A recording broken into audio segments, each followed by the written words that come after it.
The meeting is now called to order. Let's stand for the Pledge of Allegiance.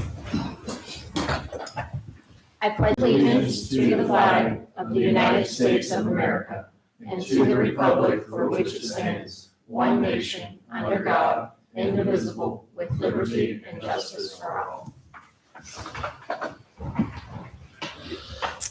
All right. Tara, roll call, please. Councilmember Campbell? Here. Councilmember Fletcher? Here. Councilmember Garbett? Here.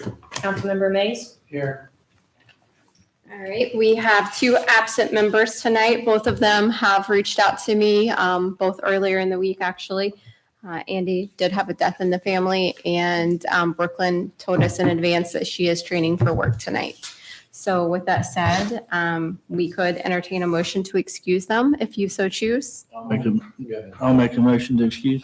I'll second that. Councilmember Campbell has made the motion to excuse both Andy Bakke and Brooklyn Barnhart, with Councilmember Mays seconding. Tara, roll call vote. Councilmember Campbell? Yes. Councilmember Fletcher? Yes. Councilmember Garbett? Yes. Councilmember Mays? Yes. Perfect. Motion passes. Thank you. All right, so we'll start tonight with public comment. I'm going to start over here on my left. Mr. Gilliam, good evening. Remember, when you come up to the mic, make sure it's on first of all, tap it, and then state your name. I don't think it's, there it is. My name's Steve Gillen, Georgetown citizen. I just, for like the Frisbee golf, I got a question about that. Where's the land that would be laid out for that? Because I know the land behind the soccer fields going out that way towards, what is that, 68, ain't Georgetown's. So where would that? Well, that's the question is, so as you're looking at the soccer fields where the playground is, there, the wooded area that is over to the left of those fields is what is the additional. I'm sorry? The old garbage dump? Is that correct? It would be, the dump is actually on the far end where the substation is, in that area. As you come into the backside of the park. Substation would be behind the, not Wendy's, but Burger King, Yes, correct? yes. In that Okay, area. but going from there, heading back towards, is that, you're talking about clearing that swampland out? Because that is, That's the thought. okay. We have to look into it. Okay. It's just an idea. It's a seed of an idea. I mean, I like the idea for Frisbee golf. I was trying to picture where it was at and couldn't picture it. So that answered. And then I have a question. I think last month I seen on, for Dollar Wise, it was like $50,000 going to port authorities. What was that for? Or am I mistaken on what I seen on the paperwork? There was probably about 2 months ago, there was Okay. roughly, it was 200,000. So big That's a difference. lot more. That's a lot more.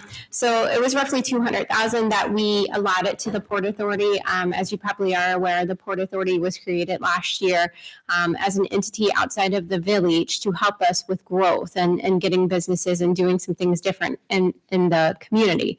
And so the Port Authority had a concept that they found some land and some, ideas that they could put hardcore some stuff to really help us. And so as part of that, we agreed to give them some money to help get that going. That is not unique in government for that to happen, to help fund them initially to get them rolling, because the idea is that whatever seed they're doing ultimately will pay back time and time again to the village. Now, So for the Port Authority themselves, you guys are still our governor agency. yes, Over top of them also. They can't just change stuff, on property they buy. They're not the one that's going to say, hey, I own this, it's done this way. It still has to go through you guys, correct? not necessarily. So think of it as the port is its own business, okay? But we have representation. So the mayor gets to appoint, the mayor appoints I'm trying to think how many people are on there. It's made up of roughly 8 people, the board itself, and we have say-so on the board with 2 representatives, essentially. I believe it's 2. And so that's kind of how you still extend an arm to that entity and keep it grounded where you kind of want it to be. But it's not, we don't govern it, if you will. But they can't change, our rules or anything of that nature. For example, it's public information now. There's a plot of land out off of Hamer and Mount Orr Pike, Right. kind of in between the church and the big land that was for sale for a while. So that land is being purchased, and they have a contract on that that's supposed to close later this year. And then from that, there's going to be some form of industrial park or something of that sorts that's created. So that's kind of the seed that started that we wanted to help get funded, because of course that brings us some opportunity for businesses to come I in. just don't, as in like New York got port authorities because they got Water. ports and all that water. And I just don't want another entity come in and have so much control over our village. And that's all I was. No, it's curious its about. own business, and within that, there's a lot of things that they can do. But at the end of the day, it doesn't really. It helps us. It's a vehicle for us to grow. And I understand that part. I just want to make sure that we weren't getting too much, what I'm saying, government coming in and taking over. And then did we have any part, as in for the village, for the parking lot up there in between McDonald's and that? Who fixed that? That actually got fixed before I could even address it. Okay, good. Who did it? I know the company was Hauk, but I don't know if. I mean, we didn't pay for it, so we didn't open up a can of worms is what I'm saying. No, it was completed Okay. before I even had a chance to Okay, contact them. I'm glad, because I know it was spoken. I think it was a neat idea, but I was thinking, man, that's going to open up a can of worms. So I'm glad that we didn't do it. You know what I'm saying? So other than that, I want to thank you guys, and still you guys are doing a good job in my eyes so far. So I thank you. Mr. Miller?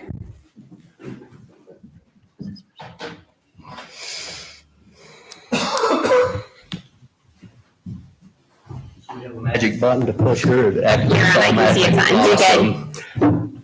Just make sure you state your names, and then, Okay. yeah. I can introduce us Cindy Bizons, and I'm Kevin Miller. And as you know, or at least many of you know, we have lots of really good artists and artisans in and around Brown County.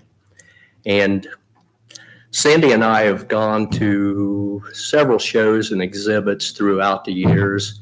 And we thought, you know what, why don't we do that in Georgetown? So we were talking and thought maybe that would be a good idea. So we thought, well, where do we go? Well, let's present it to the council first. And we were talking and thought, well, maybe initially we could start out, you have the annual beer fest. Potentially we could possibly set up some there as an extra draw to people. I don't know if that's a possibility. And then if that were successful, maybe in a year, we could do one independent of the beer fest, or still have artists and artisans at the beer fest and then have beer at the art fest. And it's kind of a win-win. Milford does one. They've had one every year. It's in Old Milford. It's an event. They close off the street. It's an event. New Richmond does one. Augusta, Kentucky does one. Loveland does one. And I thought, why not Georgetown? We have the best town. It's historic. We've got Ulysses Grant. We have great old buildings. We got businesses. So what's the benefit? Well, it's a benefit to the whole town. We bring in people to visit our town. Local businesses could set up if they want to a booth and advertise and promote themselves. Restaurants, same deal. Yeah, I think we're specifically looking at on the square. Yeah, on the square. Right. That's the perfect place. It's a square. You walk around, you hit everything. So yeah, that's what we're thinking, down in, we would need, again, we could initially this year, kind of it'd be a little bit last minute, but if you were interested in the council, we could round up some artists and artisans for this year, just to kind of see how it goes. And maybe it's an extra draw. I don't know. It's a possibility. But if it went well, next year, we could consider an individual festival. Cindy and I do the groundwork from a standpoint, contacting artists, advertising, that sort of thing. We would need backing from the village from a standpoint of logistics and probably a little bit financially too, because of advertising. We want to get people in and get artists in too, because you'd have to advertise for the event ahead of time.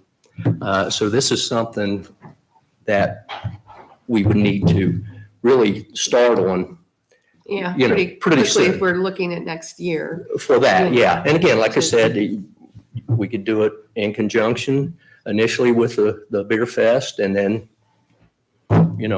set up, we could have food vendors at the art festival, maybe a beer booth at the art festival as well. And I don't know, I just seems like the place to do it. It sounds like a fabulous idea. I think it's excellent. So, and we, nothing's too last minute for the beer fest, let me tell you. So we're Okay. still working through that right now. Well- When exactly is the Beer Fest? July 20th. July. Okay, so we would need to know who to work through as far as, and I know you guys probably need to discuss it, but if it's something that, we can do this year, that would be great. We can round up some artists and artisans, can't we? I think so. And if you guys are interested, I have been working with a few people to create a farmer's market around the square. Yeah. And we were thinking of having artists and musicians as well in between. I think I like that it. would be Our vendors. really That's great really good. Yeah, to yeah. combine those. If you could reach out to me, we could Yeah. work on That that would as be well. good. Yeah, I mean, I'm grandiose. I'm thinking live music, the whole bit, I don't know. It makes it fun, right? They bring it all. Well, and what? We'll come to Georgetown. We have, it's a historic Georgetown. We have Ulysses Grant. We have the perfect square for it. And Yeah, and we actually, or at least I think I have a few connections of some artisans that are not in the immediate county, but Right. neighboring counties that we right, could Adams bring in. County, Claremont, bring them in, let them visit our town. And Absolutely. bring in some artists even from other Yeah. places. Yeah. Yeah, I so think long as they don't that's- sell too much. I think it's excellent. Would either of you be able to come to our next KEGS meeting, which is next Wednesday at 4:00? Wednesday at 4, as far as I know. Probably. Probably. Okay, I thought you were going to tell me I no. think so. There's something in my head, but I don't know what it is right now. That's but- called a kegs meeting? Well, that's what we call it. It's, what do we call it? Kegs and Sips for a Cause this year. It's kind of a modified festival, but we Was just. that for the? Yeah, that's, I'm yeah. for the beer fest. I know. It's kind of what I want to call it too, but it's really not, just beer. So, so next Wednesday, 4:00 is when we're doing our next meeting, and then we can really Right. brain Can we try, both come in if we're? Please do. Okay. please, and we do it right here. Same place, okay. Right. Yes. Okay, well, right, so I guess we'll leave it with you folks and, if I think we could find a way to make it work. we could. We have some extra space, If so. I could ask Amber, when is she thinking about the farmer's market? We are thinking of starting in next month. Okay. Yeah. Yeah, I think Yeah, that's. they used to do something similar to that up here. I mean, they used to have. a Yeah, there farmer's was. market. Yeah, I'm not sure what happened with that. Yeah. And, if you need more information from us, we can put together a proposal. So- Right, Cindy? Yep, that sounds Yeah, good.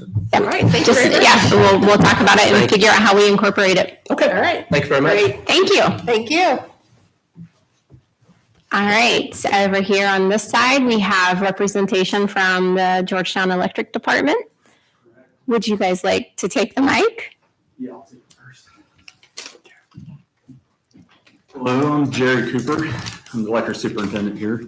You guys are probably getting tired of seeing me up here, but I just wanted to bring my guys up today and give them a chance to speak. First and foremost, I know you guys tonight are be talking about the wage and pay scale revamping and all that.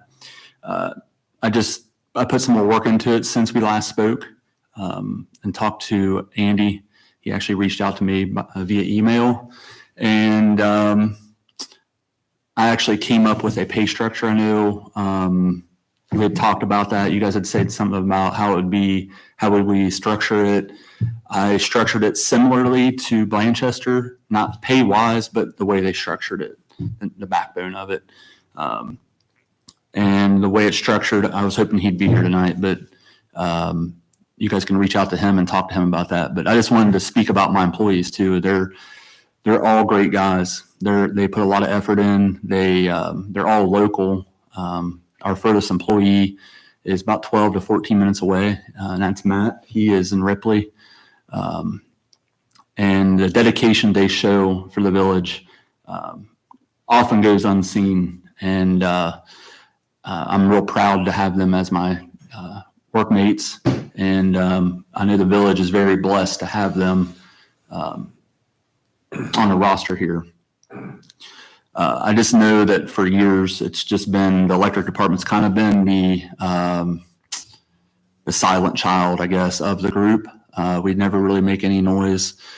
We're not going to make a bunch of drama, but they did want to have, some of them did want to speak and just let you guys know how they feel and what they're wanting, and we can go from there. Okay. Fantastic. Just make sure, you're fine, Jerry. Just make sure whomever comes, just state your name. How you doing, everybody? Matt Layford. Hi. Lineman for the village. Good to see all of you, meet all of you. I haven't met a whole lot of you, so. But yeah, we're a great team. I was the supervisor for the village of Ripley. Came up here because of the village of Ripley, but they're kind of in a mess, and I never had a team like this down there, so it makes a big difference. One reason I left down there, we don't get appreciated sometimes. You work all crazy hours of the night, snow, rain, doesn't matter. We're here. And, I don't want to see the village of Georgetown get in the same boat as Ripley, because everybody's quit Ripley now. It's just what it's turned into. It's just all of it, us employees involved, we beat our heads off the wall and tried, and, you kind of just get tired of it. And so, but yeah, like the whole, what's the wages that we're getting right now? The merit based. It's just, I don't like it because, well, like he said, we are a team. And it just causes controversy. And then it's hard to have all of us and have each other's back. And then it's like, hey, but well, this guy, and then it's like, it just stinks to deal with that, So if you could change that, that'd be cool. If not, that's, it's understandable. It is what it is. But, I know Ripley is struggling to keep a lineman right now. They've called me 1,000 times. It's just part of it, but they got a guy from Hamilton and he's not even showing up right now. So, that's just a thought, like to try to have 4 or 5 guys this close to be able to respond as fast as we do, to get the electric on as fast as we do compared to Duke. I mean, it's excellent, and I don't want to see Georgetown lose that. You guys got a great electric department. You do. And, if something was to happen, trying to find replacements is not a fun thing. I mean, just line work in general, they're just not getting into it no more. All the old guys are retiring, and it's just getting thin picking. So, I appreciate all you guys. I like the village of Georgetown. I do, Jerry's a great boss. These guys are great guys. We all work hard, and, that's about all I got to say. Just, appreciate what you guys do for us. I really do. We got great stuff. It's a great village to work for. So. Well, thank you. And just so you guys know, he's speaking merit versus step, which again, we went to merit 2-3 years ago.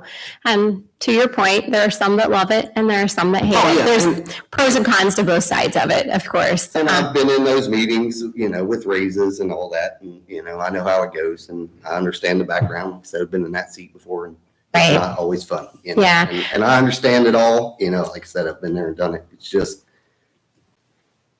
like, do merit, that's fine. If somebody works hard, appreciate them. But, to try to, it just makes it hard on Jerry. It makes it hard on everybody to try. Then you just got to pin everybody different. And then it's just controversy, so. And it's a different, it's a different environment in merit versus step. Merit, sometimes you have to have the tougher conversations, as Jerry knows. Sometimes, maybe not.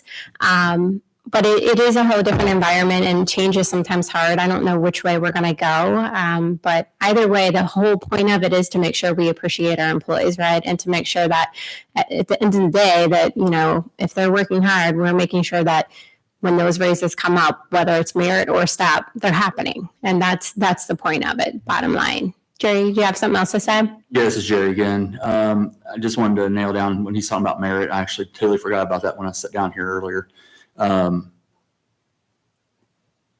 Merit would be fine if that was the exception to the rule in a sense. If you had like a cost of living each year and then the merit was an addition, you could do that. That could be an option because we collaboratively work together as a team. I don't want to pit one employee against the other, and that's what it's become. And I hope that they'll speak about that.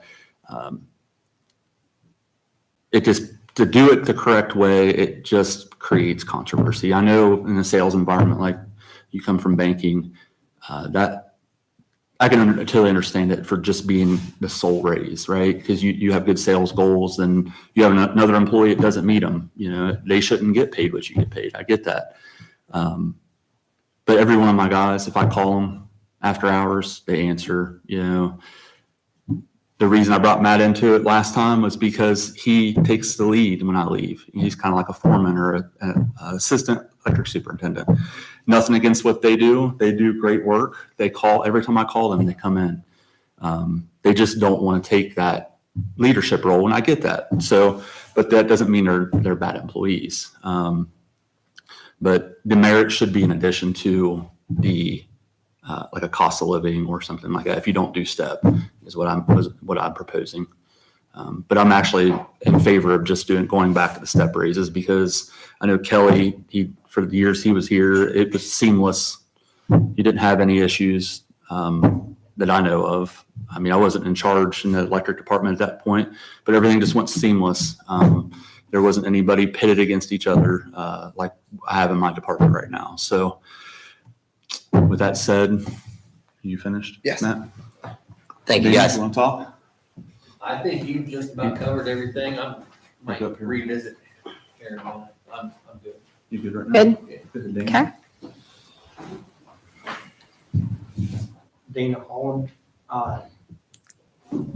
Like Matt said, everybody's a good group of guys to work with, and I worked here when Kelly was here the first time, and he was pretty good.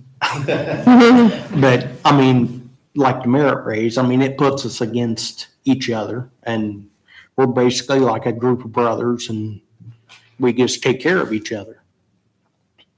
And I mean, I ain't no crew leader, but if something was to happen, I could take care of stuff and get the lights back on. That's the main thing. So, and that's pretty much all I got to say. So. All right. Well, thank you guys. Okay. Chris Waits, Kelly hired me 14 years ago, I believe.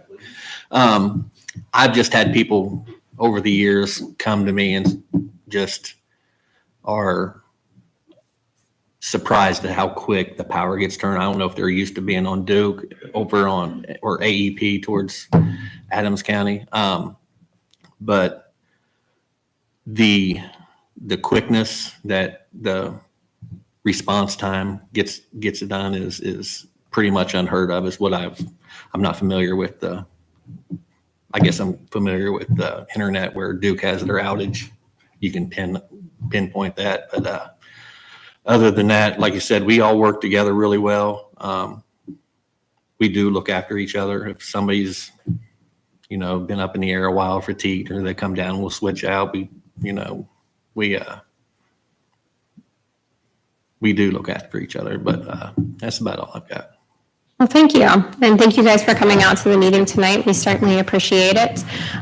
Yeah, there's a lot on the agenda. I can probably wholeheartedly say that we won't get through the full topic and get everything ironed out with pay scales or anything like that tonight. I mean, that's probably going to take us a few meetings as it's a pretty lengthy conversation. And as Jerry knows, we spent a lot of last year doing meetings with the department heads to kind of really understand what it is that they want and titles in their departments and what their certifications are. So really trying to fully understand each department so that when we do revamp this, if we do, that we get it right this time and, it works for everyone.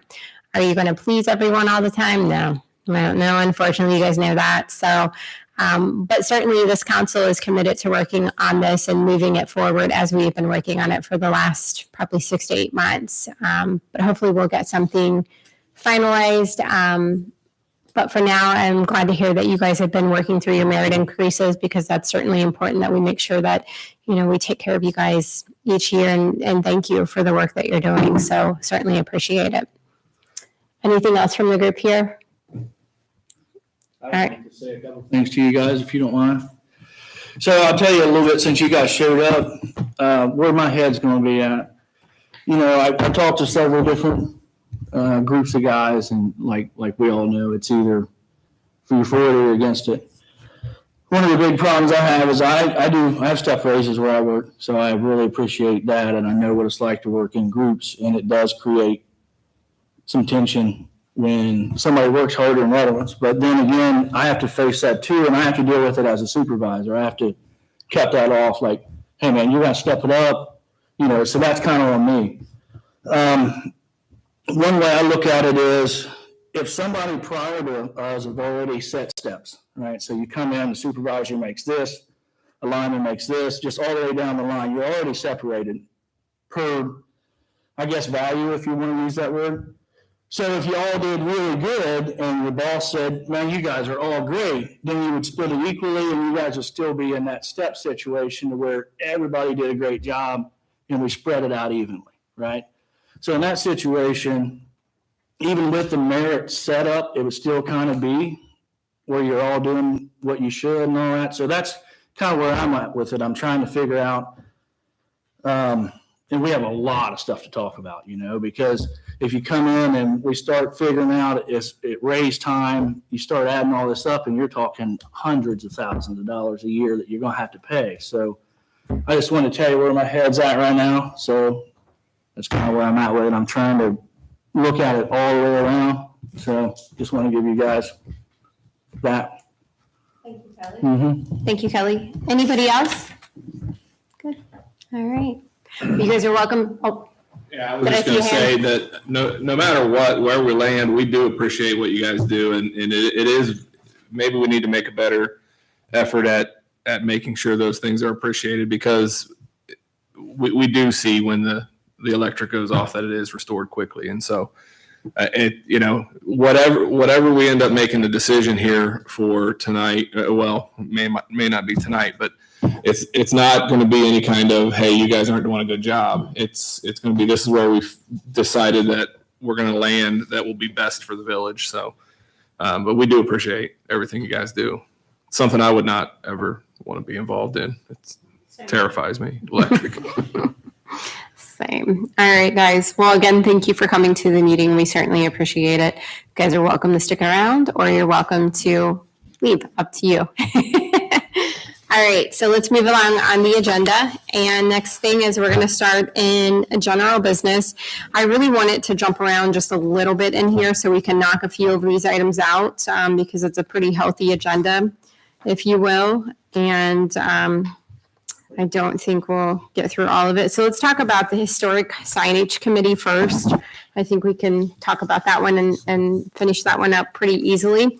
We have 2 spots available on the Historic Signage Committee, and we have 2 people that have shown interest. I don't know if there are any more, if you guys have anybody, but I know in your packet, you have a letter of interest from Jessica Pringle. And you also have a letter of interest from Amber Beecraft Jonan. Both of those people have expressed their interest on being on that specific committee. So take a look at that. If that's something that you guys think will work, and I do. I know both of them very well. I think they would be great additions to the committee. Then I think we should go ahead and appoint them.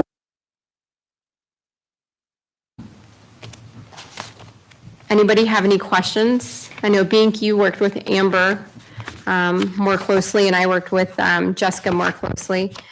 Jessica she works for Rebecca Barney over here in town from a marketing standpoint, lives right in town, obviously.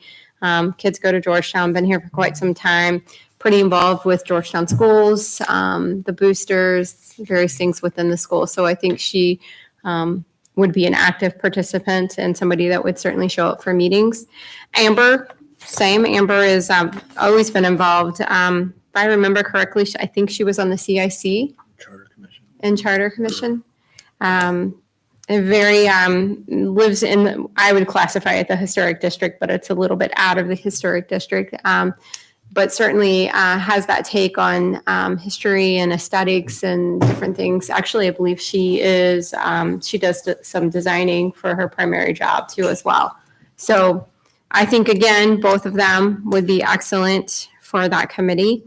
If you guys believe the same, or if you have questions, we can talk about it. But Joe said that we have to do this by a motion. I'll make a motion to put both of them on, To appoint to appoint both Jessica. Jessica Pringle and Amber Johnson.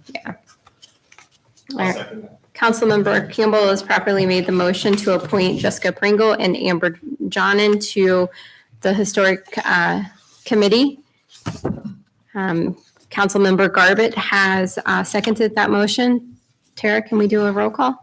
Councilmember Campbell, Yes. Councilmember Fletcher, Yes. Councilmember Garbett, Yes. Councilmember Mays. Yes. Motion passes, so both of those individuals will be on the committee. All right, thank you. All right, next item, let's talk about John Ludi Lane. So item D on your agenda. Mike, I know this is something that you brought to the table at the last meeting, I believe.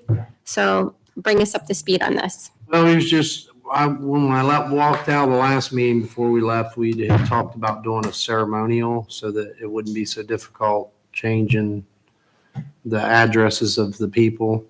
And the only thing I wanted to find out is if we move forward with that, can we do that on the corner of North Main and West North Street right there?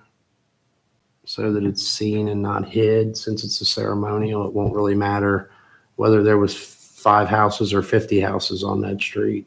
What's the difference between ceremonial and traditional, changing the name? Just what I said, basically, right? You don't have to change the addresses of the homes for like their people's driver's license and.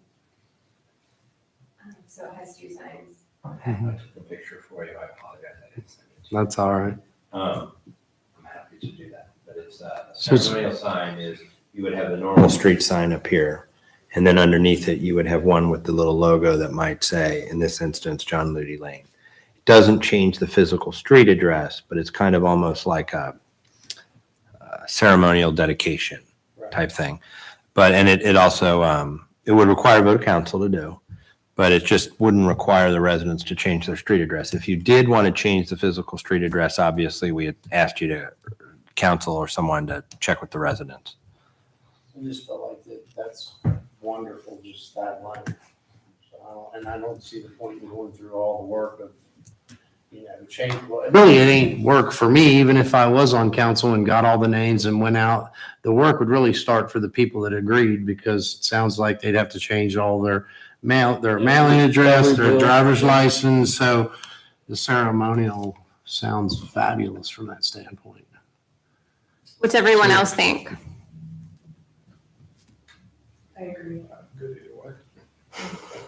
I I think the ceremony. It would be easier to make a motion sounds really to, go ahead, I'm sorry. I was agreeing that I think the ceremonial sounds really nice. I think that would be better off because then you have less, you're dedicating the street, but you have less Red tape. irritating. Yeah, irritation. Yeah. So can I make a motion to do the ceremonial sign on the corner of North Main and West North Street? And that would be this right there by his house, correct? Yes, yeah. Okay. To be known as John Ludi Lane. Yes, actually, I've got the, hang on just one second. We was looking at, I didn't write it down. It would be John Ludi E. Lane. Repeat the names of the streets. It was the corner of North Main and West North Street. Thank you. So Councilmember Mays has properly made the motion to do a ceremonial naming. Yeah, let me, Okay, sorry. ceremonial naming of, West North Street at the corner of North Main and West North Street to John E. Ludi Lane. Is there, John Ludi E. Lane. John, John Ludi E. Lane. John It is, catches his wife's, that E stands for the wife. so Councilmember Mays has made the motion. Is there a second? With Councilmember Garbutt seconding, discussion?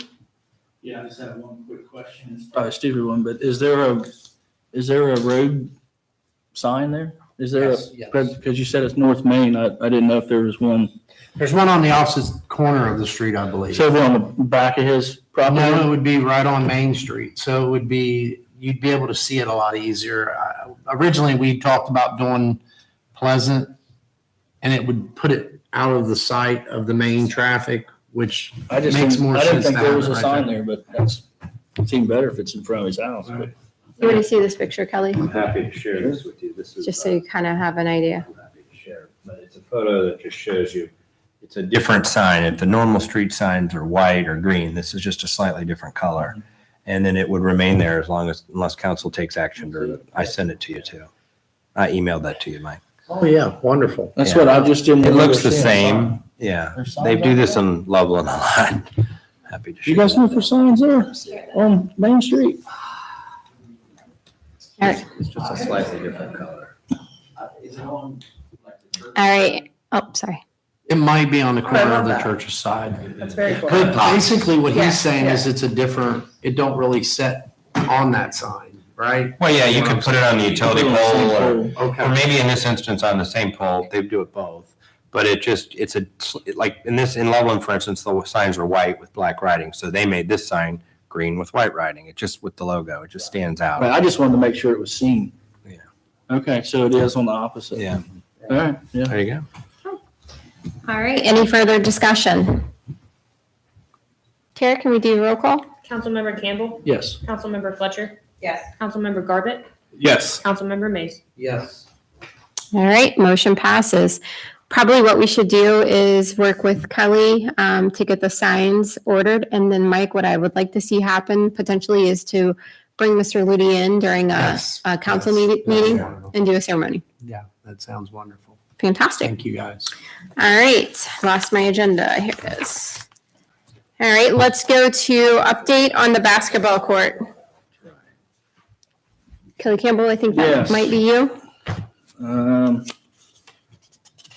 I received a quote today that would be total demo of the blacktop basketball court and taking the poles down, or the goals down, hauling it away, bringing fill up, bring it all down to level, base it in, and then they would set the anchors for us for the basketball goal posts themselves in the concrete. And do you have that number in front of you? Is that pouring the concrete? That's pouring the concrete, that's doing everything. Total cost was $29,540. The original, the original one was $36,000. That was in the, Is that fixing Grant. the sidewalk issue? that's adding a sidewalk to the court. Yeah, 36.5 was the original quote for concrete, and that was, what, a year and a half ago? So it probably wouldn't hold up anyway. Is this a local business? Yeah, he's from technically right outside of Brown County into Adams County.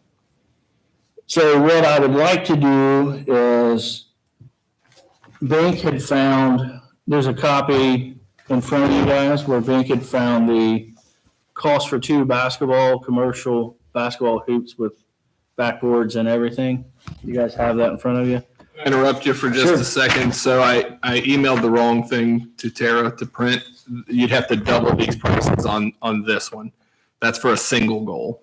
So On, What about this one? this one is for two. so Yeah. Bank had done a bunch of this legwork and there was a company local, we'll call it local. It was, you want to take over on that, Milford? Yeah, it's in Milford. It's Recreation's outlet. They have a supplier, but we would have someone that we could talk to face if we needed to the other guys in Kansas. So I kind of like, even though it is a little bit more cost, I think I'd like it to be someone that we could talk to if that, I think that makes a difference. No, we would install it. I mean, some of them will install for, it's gonna be like $400 or $500 probably though. So. Will we have to pay somebody else that? I'm just saying, wouldn't it be easier just to get them to do the whole shebang and not, just kind of back up? Or are you going to go out there and hang that ball? That basketball. I mean, they'll help. They've already said, they'll have equipment there or whatever. But yeah, I've never hung one industrial, but I mean, we can surely get enough. We'll figure that part out. But what I'm asking tonight is he gave me the quote today.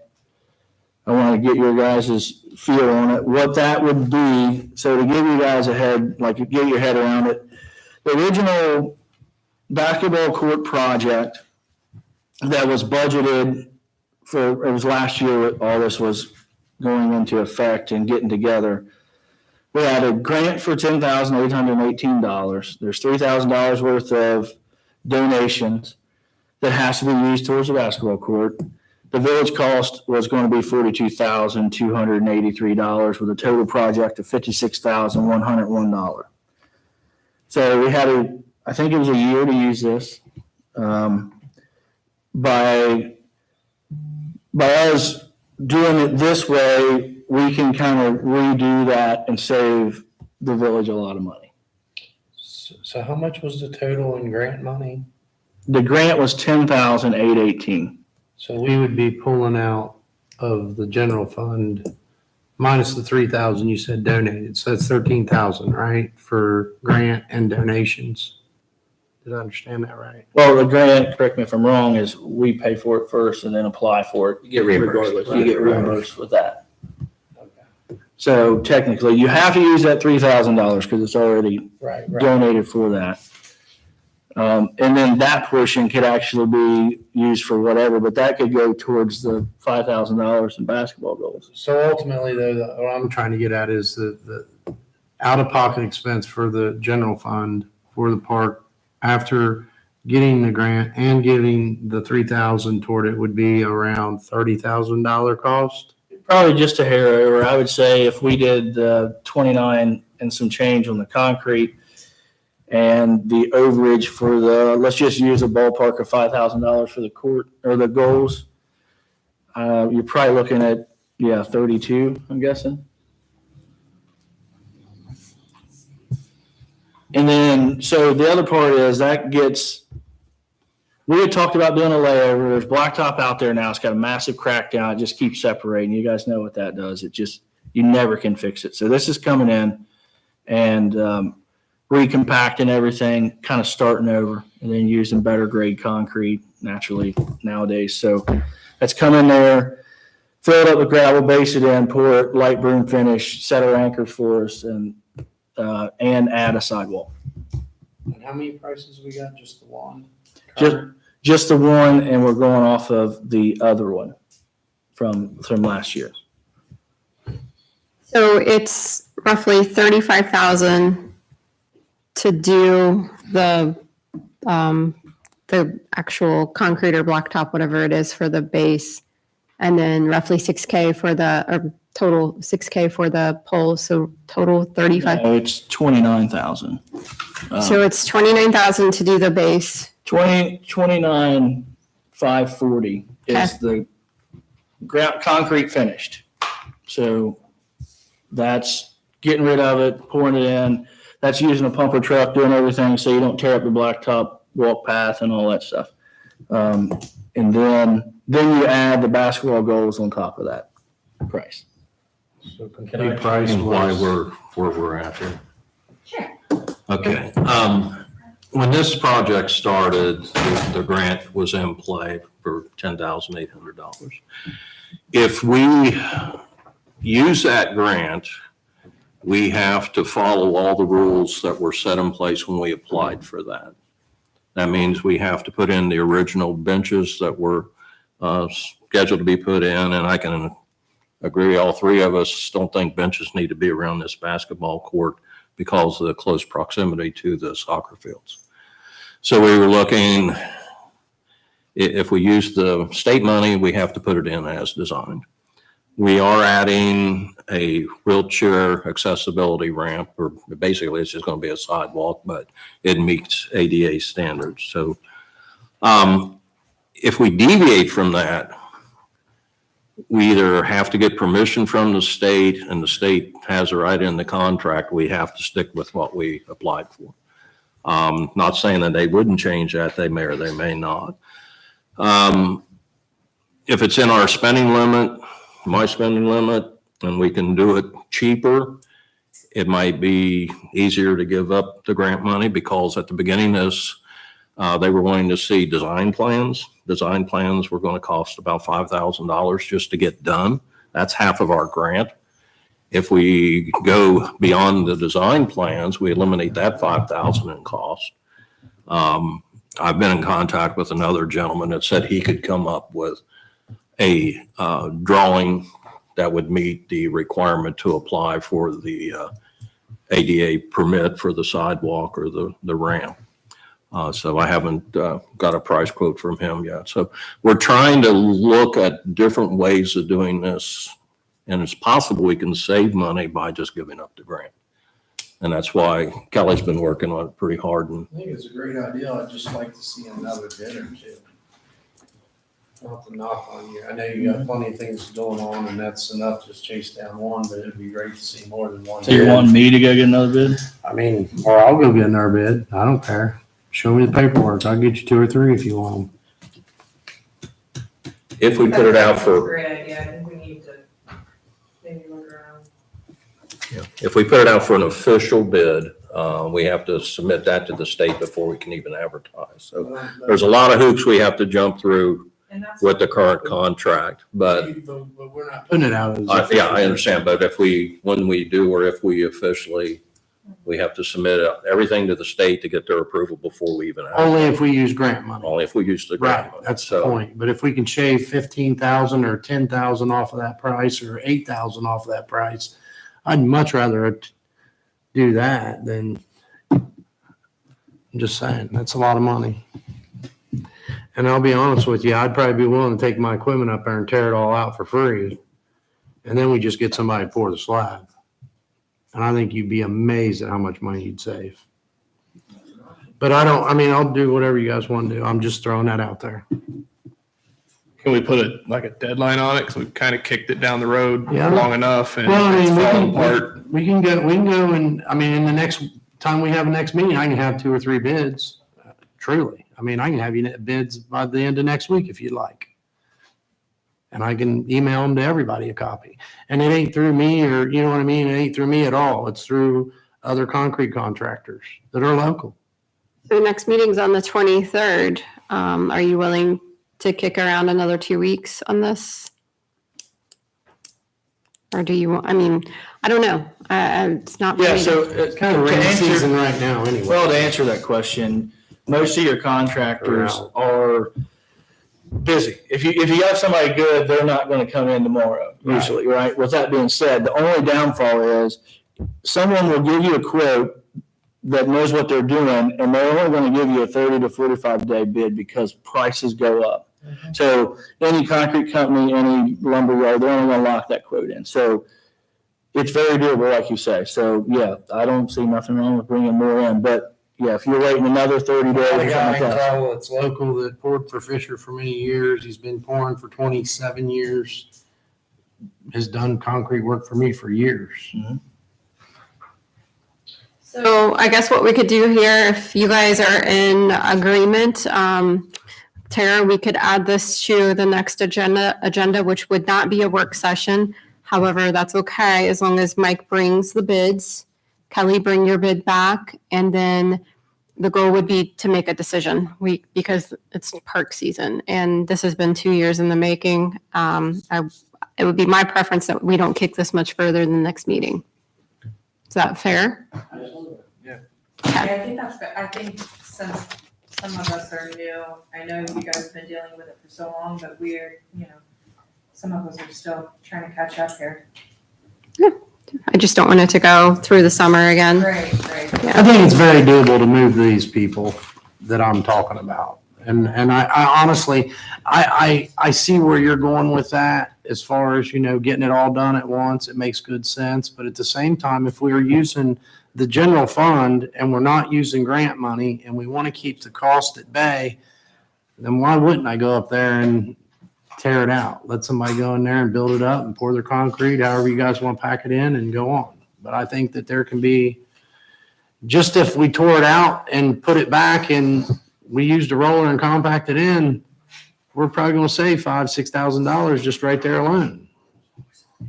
I'd say more, honestly. Well, I know what you'd say. I do it for a living, but I can't do this. Right. So you can Right. talk, I get what you're saying, but Right. we can't have the court. Well, torn don't out cut it in for half weeks. neither. I know, but you can't go up there and tear it out. No, you And don't have it, And I don't do my jobs that way. It's tear out, pour. Right. Same day most of the time. We've done stamp jobs where we tore the patios out and poured the concrete same day, and I was off the job by 1:30. Just saying. And I didn't pour the concrete. This Right. crew of guys come in and did it. All right, I'm good with that. Can I get that packet that you got there on the sizes of everything I'll get too? it to you. So that because I wasn't aware of any of that as far as measurements, or I would have gladly went and got some estimates beforehand. All right, moving right along, park update. I'm not for sure which person that's coming from. I didn't add it, but we can, we already talked about the idea of the Frisbee golf course. This is something I think that is, my thought was to get a committee of citizens, of residents to come together and try to get an idea. What do we want to do for that 5-year plan? What does it look like? Do we want Frisbee golf? Do we want, I've heard people asking for pickleball courts. I don't know. There's a bunch of different options that we need to look at. And so maybe not this meeting, but maybe we talk about it next meeting. Do we put together that kind of committee to, I know we got rid of a bunch of committees, but this will get the residents involved and help us to see what people really want. Maybe we can do a online thing through the village webpage, vote on. That's what I was just thinking. That I was would just be writing it down. I was fabulous going to ask to do him something there. like that. Put in your different items that you're thinking, Mhm. and then let's do a That's- That'd townwide. be great. And that's like when I first got on the council and the community development committee, we talked about a 5-year plan. And so they were starting to think of that, what we would do with it. And again, if Andy was here, I know he'd say this, we have to think infrastructure first. So, we can say we want millions of dollars worth of stuff, but we've got all kinds of other things coming up. So we got to figure out what's going to be cost effective and what's going to benefit our community. But yeah, I think that's a great idea too. So I would table that for now. Okay. So Bink, you're still in charge, even though we don't have committees, you're still in charge of community development, which would, or not in charge, but kind of our spokesperson for that. So I know you guys also went to the park and kind of did an assessment of the playground equipment and. Oh yeah, we did talk about the playground equipment. My thought was, let's get the basketball court taken care of first. And then we did look at several. We need to get an exact final dollar amount that we have that we can spend on that toddler playground or whatever we decide to do with that. But we have some other things we need to check out as far as where we can put it. It's kind of limited on space over there. So if we could get that, you know, I know we got the 15,000 that was set aside, and then did we figure out what we had from the, Greg, about that right before I left today, he's still looking for the Beer Fest money. He Okay. hasn't been able to find the deposit, so he's not sure how or where that went. But he was going to go into some deposits. And keep in mind, I think I had a Greg's still trying to Yeah, learn it's his way around his definitely computer. there. So he's researching a lot of things he wasn't involved in, but he has been working on it amongst several other things, so he will get that to us. You might give him the exact dollar amount too, if you remember. Okay. Okay, so let's kind of regroup here on the park so I can make sure that we have a clear understanding of where we're going on this. So you want to get the basketball court done, right? So it sounds like we've got that in motion. In the next couple of weeks, we'll be ready to do that. Next step is, next moving project is? would be to get that toddler, like 3 to 5 year, or 3 to 11 year age playground equipment, and get that in place, which there should be enough donated money for us to be able to do something pretty significant over there. Okay. So I think that should be the next step. And then the other piece would be the 5-year plan. So that's down the road. To tie onto that, that front field over by Pizza Hut side is the biggest field. I got dimensions today for that playing size. That way we know exactly how big it is, because it looks like we were looking at it from a parent aspect that you want to be able to see all your kids, like your younger ones and your older ones. So we're looking at 2 different locations out there. So we're kind of waiting on measurements, and we're going to kind of lay it out, step it off, and see if it's going to drain enough, if it's going to be far enough away from, trees and everything else. So. So by next committee meeting, I made a note that we will have the totals for you for the equipment. And then next committee meeting is, or work session meeting, I would be thinking about who you guys want on that park committee. It sounds like that's something you want to do. So let's go ahead and get that in action. So if there's somebody that's interested in being on the park committee, Bink Garbett is your person. So you're already on it, right? Well, we would already be on it. Oh, you're talking about like outside? Yes. Yeah, and I actually do know a couple of people who would like that, so I'll write them down for you. Yeah, Okay. just have them reach out to me by email or Okay. text. Well, I have their phone number for you, actually. Okay, great. So if somebody who is listening at home would like to be on the park committee, reach out to Bink Garbett, and we'll start talking about that next meeting and forming that committee. Okay. All right. So we have the special events policy that we definitely need to address. I don't think this is a single meeting where it's going to get resolved in one meeting by any means. But I do know that from the last work session, we were going to kind of filter through that policy and bring up some items that you guys did see within that maybe we need to discuss a little bit further. And then I would say let's spend 15 to 30 minutes on this, discussing some updates that we think should happen with this policy. And then we'll kind of do a what's next for that, and then bring it back to the next meeting. Does that sound good?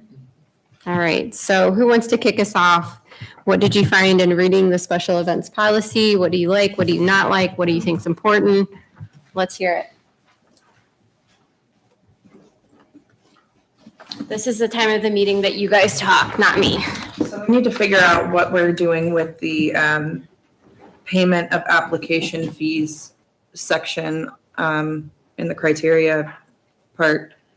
Are we keeping application fees? Are we taking them out? Are we making an application? Like, are we creating one? What are we doing with this? I feel like that was the biggest, that was the first one. Hopefully abolishing Abolish just the whole ordinance, just scrap it. well, we rescinded it. So right now there's no ordinance. So Yeah. I guess that's always an I option. say we can walk away from it. It was working great before, but Yeah, I mean, I think it was working great before. There is a but. I mean, I say right now because right now we don't have a ton of people coming in, and I could see how it could become a problem if. You want to have a yard sale in the town square and shut down the. That's right. Right. You've got to be able to regulate that. So I think there has to be some form. Mm-hmm. That's my opinion. But Well, couldn't it be as simple as just coming to council and asking, explaining what you want to do on the square, what the date would be on the activity, and getting approval through council like we did in the past? Because I kind of felt like that's what we did. That is what we did. It was the same exact thing as what you just described. Yeah, and I mean, it's just more, somebody else has got to answer outside of a meeting about whatever they're doing. Did it have to go to council or was it? If you were Administrator. I think it was if you were using the public property, right? Mm-hmm. I mean, village property. One of the things I might be able to add to this, because I'm looking here, I don't remember what year we adopted this, but I've got the copy on my system here.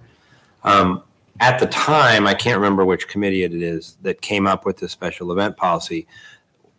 I brought to them 5 or 6 or 7 different examples. Some of them were very simple, like you're talking about, just one pages. Here's what you do. It gave the administrator guidance. Basically, you have to have insurance totaling this. You must give us this much notice. And then we had more detailed policies like the one that you see that was adopted. And that committee ultimately adopted what I would call a very comprehensive policy that goes into everything. I think if you're looking for something, that's going to be more simple, I would be happy to bring some of those back and circulate those to you so you can see those. And then maybe what you could do is try, keep it simple, make it a very simple policy. I would suggest that you do need some kind of guidance for administration. Otherwise, everything is going to have to come back to you. And it could be as simple as minimum insurance requirements, minimum notice, bring us a plan. I'm just thinking out loud.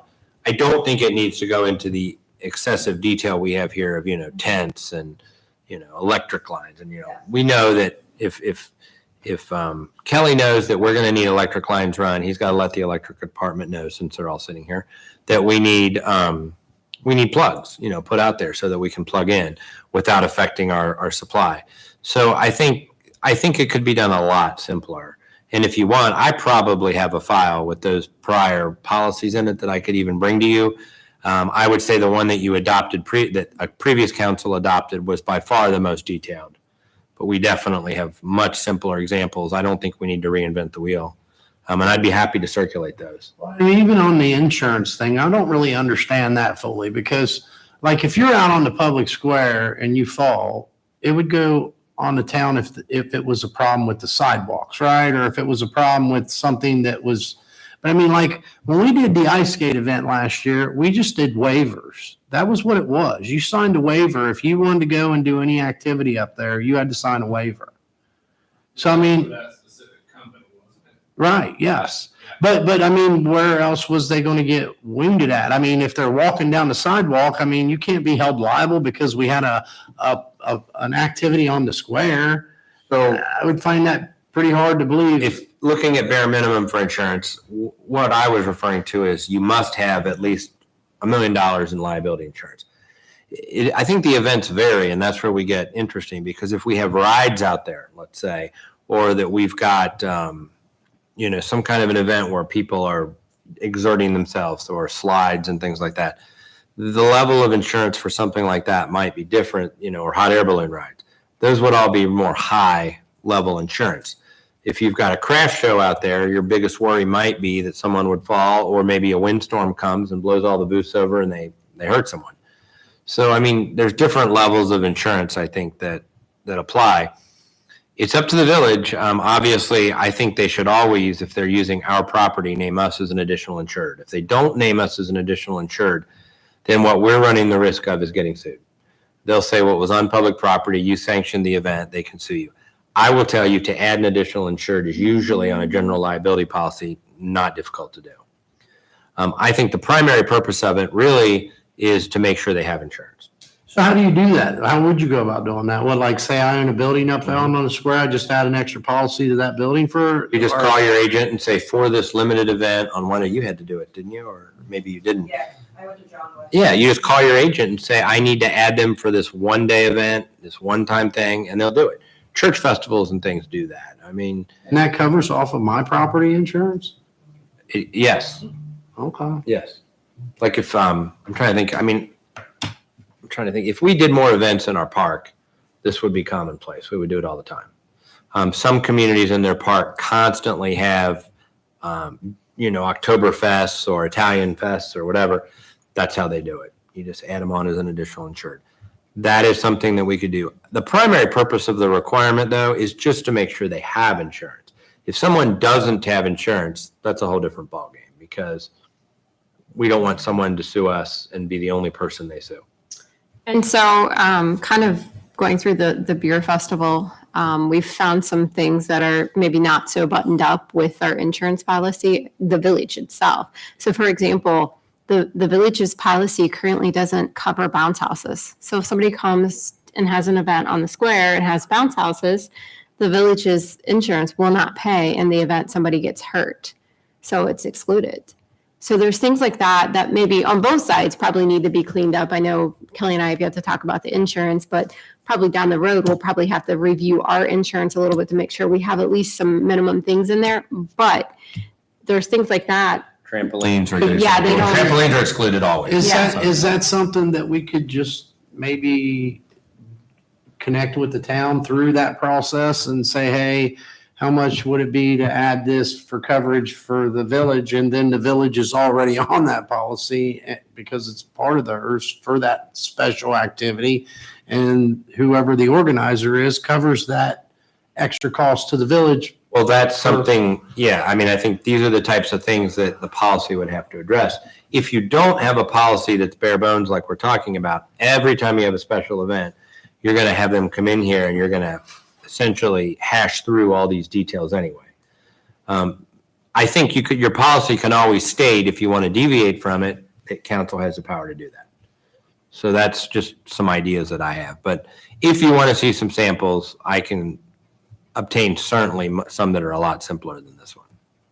So What are the core things then, if there were to be a special events policy, what are the core things that you want it to address? I'm new with this, but I would say signage has to be, like, we gotta shut down the roads correctly since it's in town, but that's about all I can contribute. Road closures, I think a special events policy needs to address. We need a little bit more parameters around that. I know I'm doing the liquor license right now for the beer festival, and I actually have to submit a grid with highlighted exactly where the streets are going to be closed at, like exactly where, not just like the street's closed. I think that's important because if if it's not closed properly, you get somebody turning down a street, coming up onto a closed sign right as the event is happening. You don't want to take any chances with that kind of stuff. So you want to make sure they're closed properly. So in my opinion, there needs to be oversight on the road closures. So Kelly signs off, I sign off, somebody signs off and says, okay, this is exactly where these roads are going to get closed. I think that's a safety parameter that needs to be addressed in it. do you need police or not? Do you need police? Yeah. They schedule their schedules. Police and EMS, I think are another thing, I don't know I know you have them talk to Rob right now or. Yeah, they basically touch base with Rob and Chief Rocky to get their opinion on how much coverage they would need. Your event will have more coverage than Amber's event. So I think they did a walkthrough when you did your event last month. They just did a walkthrough where with the mayor's event, they'll probably have officers stationed there. So there would be a difference of pay. You have somebody that's already on the schedule that would walk through where they would have to stay all day. Right. Electrical needs, I think it's important to get ahead of that. So if you're going to have food trucks, it's probably a good point to touch base with Jerry. Heck, I almost feel like the beer festival, I almost have to have Jerry's like close by, but, and very beneficial last year for jumping in and helping at he did it the skating thing too as well. So I think a little bit of an overview on electrical needs if it's a larger event is important. Because if you're going to allow somebody to have an event, you don't want it to fail at the last minute because you want it to be a hit, right? So let's try and make it kind of easy for these people to do, but yet at the same time, it checks the boxes. So basically, you're talking a simple form, it sounds like, that says, do you need fire and EMS there? Check yes or no. Do you need police presence there? Right? Just a breakdown of simple form. To decide if they need police, or does somebody else want to? Somebody else should decide that probably. Just a hop oversight. I mean, it's not a. I think if there was going to be alcohol there, that's one thing, but I don't really think that, I don't feel like we needed a police presence up there at the ice skate event at all. We did though, actually. That's funny you say that. So we didn't think we needed that. And probably anybody from like if Kelly was looking at it, he'd be like, no, we don't need police there. But the funny part is we did, because it got crowded on the ends and it was getting unsafe with people darting in and out across the traffic. So you can't. I think that could have been predict that. overcome truthfully by moving the blockades out a little bit and directing some people. Right. But I don't know necessarily that deems a police presence. But Right. You wouldn't think on paper it would. But that's where I just say having a little oversight, at least somebody like Kelly or whomever our administrator is, just having the conversation to kind of talk about that, at least then, no, you don't need it. Yes, we might have them walk through. We'll make sure they walk through, or at least they're in the area. Or yes, it's a beer festival. You're going to need at least 2 officers that night. Yeah. And the same thing, like skate nights, like, people get hurt at skate nights. Well, they fall, right? So you would want an EMS present. You would want that. And that's just good visibility for the village as well, right? You want our people we there. requested that during the ice skate Yeah. event for Yeah. that thought of somebody falling, Yeah. So again, I think oversight is kind of the main thing here. But back to the question at hand, what are the key components that you guys want this event policy to cover? Yes, what would be great is just to have Joe do what he was saying earlier, get some more simpler forms, then email them to us, give us time to look over them, and then Well, then we could use those as examples. And then, use that as an example or like a base, and then, work from that. change and tweak as we need. Yeah, and then what you could do is off of those, you could tell me, here's the things I like, here's the things we don't, and then I'll come up, like I always do for legislation, with a sample, get it to you before we bring it to the floor. And you could, at a future work session, kind of hash through it before you approve it at a formal meeting. I had a few notes. Again, I don't know much about this, but I have something to do with nonprofit. Were we talking about that last time? There's a fee in there for a nonprofit. Well, I think it was intended that nonprofits maybe weren't going to be charged a fee, but it didn't really spell it out. It was all about the permit fee. But really, like we talked about, we haven't had, that I know of, anyone come in and do a for-profit event. All of our events are out of pocket for the most part. But I think that doesn't matter if you're not a nonprofit organization. Right. It still will look like. It doesn't matter, but my point was, I don't think anybody should pay any type of fee, regardless. To bring an activity to the school. Right, for to the bring people in the something community. wonderful for everyone to enjoy out of their own pocket and their own time. I don't think that we should make those people pay a fee for that on top of it. And it said that there was a fee, but there was never any indication of what the Right, fee we was, never so I even- don't think it's necessary Yeah. to add one in when there wasn't one in the first place. I'll just read off the things. Something else that was brought up, security plan we talked about, fees, nonprofit, insurance, firework, insurance liability. I think fireworks needs to be spelled out in the policy. Okay. We'll have to- Clean up, ADA restrooms and road closures is what I've written down. We kind of talked about before. We'll just get you up there cleaning up. You did a great job. Yeah, you didn't help. I remember it just like it was yesterday. You're gonna lie on that camera. Okay, so are we all in agreement that Joe will bring some examples or an example back to next council? And then from that, we will try and iron this out during our next work session. I'll give those to you on what's the next date, the 23rd? Yes, 23rd. I'll put it on my to-do list. Okay. All right. All right. So that just leaves us at our favorite topic of pay scales and job titles. And I'm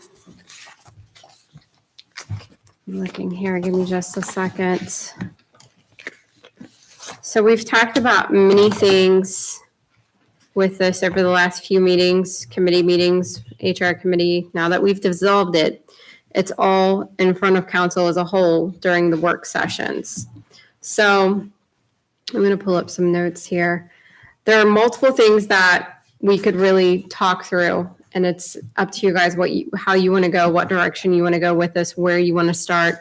But the pay scale, obviously we were talking through the pay scale over the last year, trying to revamp and get everybody where we felt they should be from a pay standpoint. So that was one project. Through that, we had discussion with the department heads about making sure we had the right titles and the right maybe amount of people or the right and or right certifications. And then the third part of that is merit versus step. That's another item that was inside of that. And then was there another one, Kelly? Kelly Campbell, can you think? Are you looking back through your notes? So how do we currently do it? Like, I mean, I know we've got a supervisor, but then is everybody just linemen or do we have laborers? They all have each department has their own specific layout.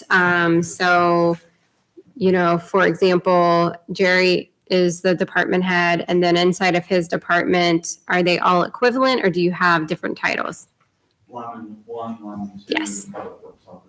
Yes. And then the water department has something similar. And then there's in their certifications in your department, there's certifications that can be obtained in the water department, the sewer department. So there's a lot to keep up with. And like, for example, in the sewer department, certifications are a step of growth, right? So next level. And again, forgive me because I don't remember the exact titles, but each department's different. Then you have the utility department that has a department head and two equivalent employees, if you will. So each department is very different. The street departments, I mean, we didn't even mention that. They're all very different. And trying to find my notes here, and I don't think I have them. But I think this is a huge task and has been, and why it takes so long. I think the first step, from my opinion, would be to decide to lay out the land. What do you want to look at first? How deep do you want to look at it? And then what's the next step? That's really what I think should happen. Otherwise, you can go from topic to topic. And I'm looking for some things here for you guys to kind of give you some ideas. All right, again, this is where you guys talk and I don't. So do we have like apprentices that we're training from like the bottom up, or do we start everybody out? Or do we need anything like that? Or do we just have experienced guys that we hire for these positions that's got, several years of knowledge in that field? Or are you training guys and kind of bringing them up? Or how's that work? Right now, I have 2 different levels of linemen, and I'd like to make it 3 different levels. And then a foreman and then a superintendent. That way, if something, God forbid, happens to me, then you have somebody in place already Like to take over. An apprentice of you, so to speak. Correct. But right now, they're all linemen. But I would like an apprentice job description. That way we can hire somebody.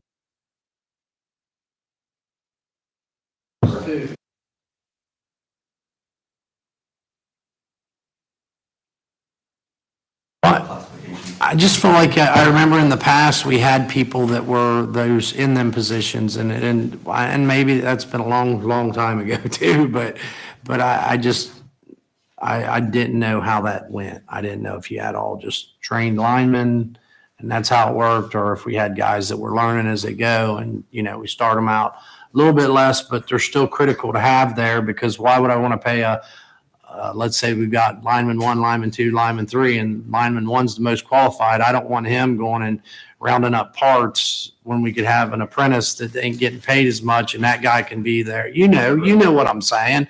I wouldn't put my son raking gravel when he should be doing trim or wiring up a plug or, hooking up a sink. Yeah, you see what I'm saying? So that's what I'm looking at. Do we even have that or no? We just have we don't have no apprentice currently. No. Okay. I can give you the history. I'll go back to Dana. I think Dana started out with us as summer help, correct? Well, how old were you when you started? 16. He started as a summer helper. And I believe you went into the labor's position when you first started. Chris started as labor's position. Chris had no desire to go up in a bucket truck and work with the electric. And look what he's doing today. So these guys have kind of started from, being out gopher type. Right. Now they're up in the buckets doing what Jerry's been doing and Mary's been doing. Well, and I don't want to see these guys that are trained in that be doing those kind of things that I'm speaking of. That's why I'm asking, We don't have enough people. You got the guys.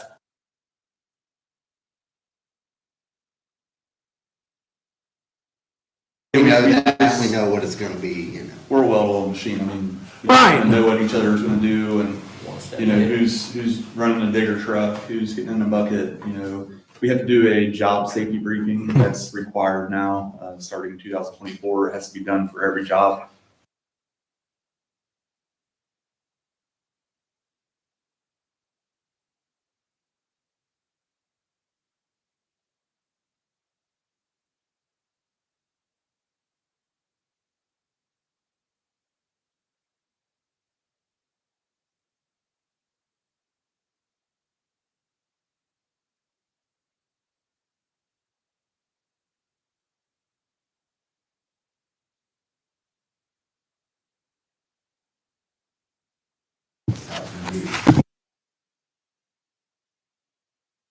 Just pre-planning. Can I interject on that? I think it's a great idea. When Luther worked.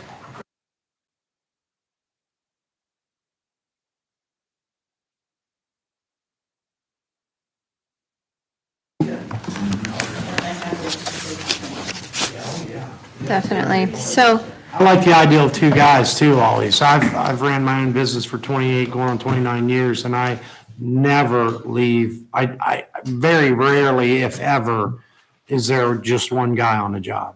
Because it's so simple for somebody to get hurt and then you don't have nobody there to call, So let's kind of come back together just a little bit here and talk about how we dissect this project. I named off, I think, 4 things that fell kind of under this previous HR committee.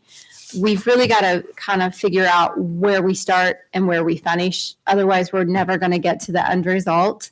There are so many ways to dissect it. So let's talk a little bit more about how we flow this conversation and how we get to the end results that we get to. What's the priority? Is merit versus step going to be the thing that is the number one thing that, because I don't think right now we can look at every single department. If we do that, we're going to stall the overall conversation and never get down to what we really need to talk about. Is merit versus step number one priority, or what else? I honestly don't think it is. Okay, what do you think it is? Close your ears. I honestly don't think it is. I think the overall pay scale is the overarching problem with the alignment of the right roles underneath of that. So titling. I think that that's the first step, because what has happened over the last couple of years is that we did a 1, maybe 2 kind of fire drills within the police department to increase pay. and the same in the fire department, one, maybe two, to increase pay because of low staffing, because of not being able to find people leaving. I don't remember the exact circumstances, but we did that. And the whole goal was to go back and revamp all of the departments and make sure we had them all in line, not just the police and fire. But that never happened. So their pay, and we did away with cost of living a few years ago when merit came out. So their pay scales have really, other than merit, their pay scales have never really been reviewed. And I'm a firm believer that pay scales with the cost of living, maybe not necessarily giving a cost of living, but with the cost of living, should be reviewed every 1 to 2 years roughly, and to see where they, where they stand versus where we are currently in the economy. The last thing you want is your employees to know that they can go to McDonald's and make $22 an hour and, hey, I'm done with the stress, I'm out the door. You want to make sure you're up to par. So if you want my opinion is the pay scale needs to be the first thing that we review and make sure those min versus max is basically where they should be. And also our employees within those ranges, has there been an oversight? Are they where they need to be? Do we need to kind of readjust? And I think you'll probably find in a few departments, the pay of your current employees needs to be adjusted. Not down, up, guys. And what I submitted to Andy, when he reached out to me, he wanted some info on like what I thought first merit and all that. But I did send him what I thought my guys and well as where we should be placed at. And it's not extremely high. Like I didn't ask for the world obviously, but it's a very realistic step scale. Mm-hmm. The scale set up. I can forward that to you guys. Yes, if you could forward that to me, I would greatly appreciate it. And then I will disperse that to the rest of the council. I'd like to interject again as well, if that's all right. Sure. Pay is great, but I think if you don't treat your employees well, they'll leave. And I also think that in order for them to leave, it should be a justifiable reason. You had a village employee that was let go, I think, for invalid reasons. Okay. Thank you. Regardless of pay. All right. And continuing on, guys. So whatever you guys think, again, pay scale, job titles, good Lord, merit versus stop. Kelly, help me out. Kelly Campbell, what am I missing? Well, so I have apparently left my budget folder at home. But one of the big things we have to figure out is we have to figure out our overall budget and what we pay the employees, right? So we can't be at a 50% employee wage and run off 50%. So what you guys probably know, I'm sure you've heard about it, insurance is going to keep going up. We've been fighting this for a long time. It's within a year or two, you're going to start paying for insurance. Right now, you guys are pretty good shape not paying for anything. So that's something we have to look into in the future. Just to throw it out there, you guys know, what is there, 6 departments? How many departments we have? You have the, You got water, sewer, electric, street, cemetery's not really, police, fire, utility. utility. So if you do for one, if we have to raise you guys just for ballpark a $5 an hour raise, and then we have to do, our budget's going to be, $300,000 a year for the rest of our time. So we have to, I totally agree. We have to see what hourly is. I wish I had my figures on that insurance in front of me, which I don't, but we don't know what it's going up to. So, This don't have nothing on insurance, right? This is just their dollar income, not insurance added to these totals. No. And so basically, that's their per hour, what they make, what Tara put in front of you. And then insurance, Kelly, I think a family, you looking for the cost? yeah, so the family, you guys will know it better than me, but I think it's $1,500. Does that sound right? And or for a single, and $3,000 for, I think it's $5,000. Is that what we pay? No. You mean like? No, the I mean, village- what they buy, that's the buyout. No, sorry. So if you don't take it, right? So Yeah. we're looking at all that also. So, yeah, go ahead. I have a question about that. Like, when I came here, Mhm. and I take the buyout, I mean, that's a $2 an hour. You get what I'm saying? When it Sure. breaks down. Same way with the insurance, you get what I'm saying? Mhm. That's one reason we came here. So to take it but not give, you get what I'm saying? We're losing money then. You get what I'm saying? Like, We wouldn't take away from you, I don't believe at all, right? I mean, even if we change the policy, their number won't go down, correct? No, It would just but- be like for new employees, I would assume. but if Not you get a necessarily. buyout from, you get what I'm saying? Yeah, you lose it per dollar because you average that in on your income. Absolutely. Yeah. And to your point, that's for you guys to decide is we have to get insurance in control at some point, but what we were looking at is, I mean, very small measures to do over time to get us there. So, the goal is not to we would never take your hourly wage away, right? We're not going to take that down. But there are going to be, amendments or slight adjustments as we go through time to kind of get us little closer to, something that's manageable. We pay a lot in health insurance, the village does. And as you guys know, there's not a pickup on your side necessarily, like where most people in the workforce, they have to pay a certain premium out of each paycheck for insurance. So that's a huge benefit. And you guys know that. And I heard you say that. So that's, again, that insurance is another thing that falls under HR budget, however you want to look at it. That has to be something looked at like along the way with this truly because. Yeah, I mean, you have to consider that as you make decisions about pay. I mean, if they make, let's just keep it simple, they make $15 an hour, which they don't, but if they did, they make $15 an hour, but they're not paying $180 a paycheck for a family insurance policy. They're paying $0. So you have to consider that as part of their hourly wage. $1,500 a month and a $3,500 deductible before they paid the first dime. Yeah. So there's a lot of money there. Those wage studies that I did, sorry to interject, but You're all right.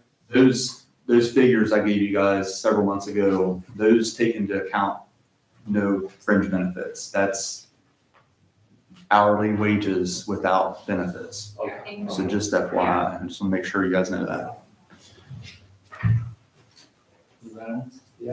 So not to keep reining us in, but we will not get anywhere. How do we tackle this? What do we start with? What do we finish with? What is the plan?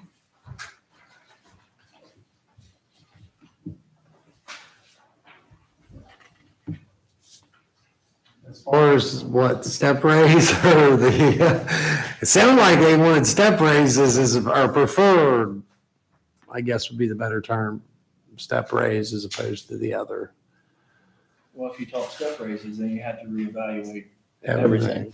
You have to Right. go down through that like somebody else already did, You can put that in department heads, let them do the heavy lifting for you. I already did it for mine. I mean, it's not hard to find and reach out to people, to other villages and, get an idea of the size, their budget size, you get apples to apples. And then you guys say, hey, this is too high or this is too low. I mean, you guys all have jobs too, so I think that'd be fair to put it on the department heads. Like perhaps it would be, This is probably one of the hardest things to do because especially seeing you guys daily, I know what you guys bring to the table. I live that life as far as maybe not all electric, but it's a lot of work, a lot of being very careful, a lot of watching each other's back. So it's hard to, you really I need a lot more information before I could make a good decision myself. There's no decision to be made tonight, Right, unfortunately, because the decision really is about how we move forward, how we tackle this. That's the decision. And I mean, we can discuss some of it, but guys, we got to have a plan. The police department came in, if you guys remember, a few months ago and did what Jerry did a month or so ago. So they come in and kind of did a comparison of another village or two and wanted to compare what they currently get paid versus what they are getting paid. So we have that kind of stuff to go off of. I mean, are we talking, we would like for every department to go ahead and do this? Is that what we're saying? We've got plenty of, I mean, Jerry, how many times have you done that task? 5 times. There's your answer. In the last, I've been doing this since 2013. Right. No, I don't think we want to ask the department heads to do that. We did is it OML? It was the study from OML, which was an average of salaries or pay. I have it somewhere. For all job titles in municipal government. We have that somewhere. Honestly, we probably have basically a comparison. Actually, I think I was just looking at it. A comparison of job titles like with local government. So like Blanchester, Mount Orb, Fayetteville. We have a lot of information. And I hope you don't hear me, I'm not frustrated, but I think my stance tonight on a lot of these subjects is let's move. Like, let's just start like trying to find avenues, just move these things along instead of just discussing them. Can I get and copies of discussing all them. that stuff? Yeah, I'm looking for some of it, Yeah, but 'cause some of it would be in Kelly's office, probably in a pile. I haven't seen any comparables to any other towns, how they equate Right, I the don't- size. no. I've not seen none of that, so. Yeah, I so have. we- Yeah, send it all to me and I will disperse it. But At in the end of order, the day, but it'd be nice to see the comparables, and then it would be nice to know, can we even afford, where can we go with this? So. that's what I'm trying to outline though. If you get my point, where do you want to start? What do you need? Let's pull it together. The information from the studies would be great to start with, and then figure out what job titles are who and So right? what project are you saying you want to work on first? I'm thinking next meeting, we are going to hash out one of those 4 or 5 topics. What is that?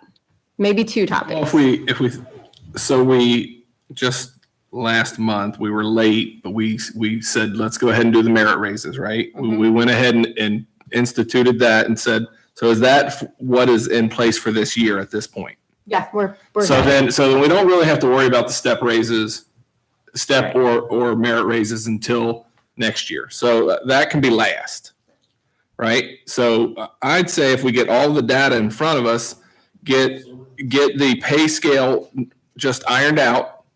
And then after that, because the pay scale will dictate what the job titles get paid, then the job titles can be established. I mean, they're already really kind of established, but we can just make it clear that this is what needs to happen. Pay scale's done. If you are I'm just throwing things out there that I don't know, a lineman 1, whatever, I don't know. You get this. And once that pay scale is ironed out, and we have to see, I mean, we'd love to give everybody the max, but it might end up being where everybody gets a little bit. And, that's just what the budget dictates is what it's going to have to be. But I think pay scale should be number 1 then. I agree with that. I think pay scales would be first and foremost. I'll tell you a little bit about, I don't have your info in front of me, but I do have what the police department came in with. So I'll give you guys a quick reference. And this was earlier. So they compared themselves to Williamsburg. Okay, so for example, we're looking at, this was a max. A patrolman paid $419 more there, sergeant $692 more there, captain $931 more there, and the chief $10 more. When you added all that up, let's just say we were just going to match 100% what Williamsburg offered. That's $63,273.60 is what, for 9 officers, that's what it would be comparable if we apples to apples to a different district. So what we have to do is, if we have that kind of information, then we could formulate something. So yes, we have to, like, I have a copy of the police department's. I know Jerry could do that. I understand that we don't want them all to do this over and over again, but we're going to have to do something now. So all of us are new here, so we're going to have to ask them if you want something different or you want to present something, they're going to have to present something. Kelly, well, what we could do is Kelly Jones, our administrator, we could probably call around, Kelly, and get the pay scales for Mount Orab, Blanchester, Fayetteville, Ripley. You can also get, we were talking, OML will give you an update statewide too. Yeah, and we could get that updated report. I know I have it from probably 2 years ago, I but checked, when I came back into Assist Village, and I think the last survey, Municipal League did was probably 2 to 3 years ago. That's their latest. that's probably the one I have then. So that's, So then would you be willing to at least get us some comparables from Mount Orab, Blanchester? I know we always compare to Blanchester pretty well. But whatever one, Fayetteville, whatever you can put your hands on so that we can see apples to apples, what other places are paying. Might be important too to grab their insurance, how they maneuver that, because you're going to see that a lot of villages will pay less and the employees pay more. So that's important to compare to. So if you could, before next meeting, maybe get us some comparables, that would take out, the external piece, what you're up against out there. So you would have that information. We would also have the OML. What else would you like to see as it pertains to pay scales? I think we need a very accurate amount paid, if that makes sense. I'm looking at this right here, and it's giving your hourly minimum and your hourly maximum. But that's such a big range. For example, you're looking at $5 difference. Like, how much are we physically paying? I have it. That way, when we if we give everybody cost of living $2, we know how much that's going to cost. So a current pay scale for all employees. Yeah. What did you put in front of it? That's the min-max, yeah. Okay, yeah, so a current pay scale, Kelly, for the next work session. All right, so we need the OML report, current pay scale, comparables with other villages, plus insurance. Anything else as it pertains to pay scale? And I have notes on discussions with each department head, what their certifications are, what they would like to see happen within their department as far as job titles and things of that nature.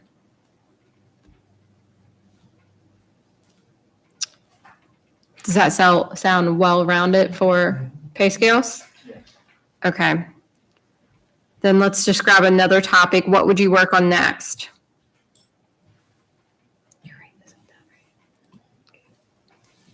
You've got step raises, merit. We're going to lump job titles in with pay scale. You've got insurance. I don't know if we want to start on that. Yeah, insurance is. I have in my notes. Go pay scale a little bit. No, insurance is kind of, shoring up and. Does a little bit. But we renew our insurance in October, I think, November, but we start working with the company in August. So To determine if we're doing, what we're if we're doing, doing 100% or if we're reducing that. Is that- yeah, okay, and what I see. our quote comes in, what it's going to cost for the next year. They tell us what it's going to cost, how much it's going to go up. It never goes down. It always goes up. Well, and that kind of gives the person options too, I think, because a lot of people don't go to the hospital. A lot of people do run to the hospital, and you might have people that never utilize that, and why would they want to be a part of that particular setup? So maybe they would rather have a little bit more money, not such great coverage, but if something major happened, pay the bigger deductible. If something major happened, and have it there, as opposed to having less money. Does that make sense what I'm trying to say here? That's what we do now. Like, you all gave us which I don't have insurance, so I can't justify that much, but you have the one that you all pay 100% for, or we can step it up and we have to pay for it right now. Right. So you get offered two different insurance plans, and basically. for $10 more, I believe it's $10, you can you can have your old plan that is basically the cream of the crop, or for free, as you've always had, you know, if you don't want to pay anything, you can go to a little more tailored down plan. It's not a high deductible plan or what is truly called a high HSA type. It's not that. It's just the deductibles within inside the policy were trimmed down a little bit. So to save, and I think by trimming it down, saved us like $20,000 over the course of the year. So the savings really isn't that much, but that's how we're making incremental changes, if you will. So over time. But Can I ask you guys something about the insurance? sure. I've been retired for about 7 years now, but Washington Township, they had SHA. I think we started paying our insurance was like 10%, 9 or 10% of what we were paying for our insurance. But they went with the SHA. They actually, our township paid everybody's deductibles that was on there. And they said that it actually saved the township itself money going through the insurance, and we had 50 employees, a little over 50. So I don't know if they still offer that style where where the village actually, the township paid for our deductibles, put them on the SHA card, each one of us had it. So we actually didn't have no deductible pay, but we paid the increase on our, you know what I'm saying, for our monthly pay or weekly coming out of our paycheck. But the insurance total for the township itself was cheaper by the township paying for the SHA up front, even with that being totaled in with it. So I don't know if you guys. Yeah, there's a bazillion options when it comes to insurance. There's with the type of account that you're talking about, there's pros and cons to it. So that's the part that you have to weigh out. But that's kind of the things that we're talking about, looking at these different ways of structuring and offering to. Yeah. Yeah. Oh yeah, definitely. I did find a couple figures here. For a single plan, the village pays $8,488.44. The next step up I'm assuming would be considered an employee and spouse or employee and child would be $14,328.48 a year. In a family plan, the village of Georgetown pays $26,203.68. I did have a couple notes, Mayor, with our old HR committee. We had look at the merit and the step, but we had look at comp time and comp time hours of huge accumulations. On-call pay, 2 hours of pay per weekend. Maybe you guys know what that means. I was just jotting stuff down. Maybe you could highlight on some of that. Yeah, we get paid 2 hours per week that we're on call per month. So that's 3 hours straight, 2 hours time and a half. So it's 3 hours straight time. I did do some digging on that, what other villages and cities did that are close to size of us.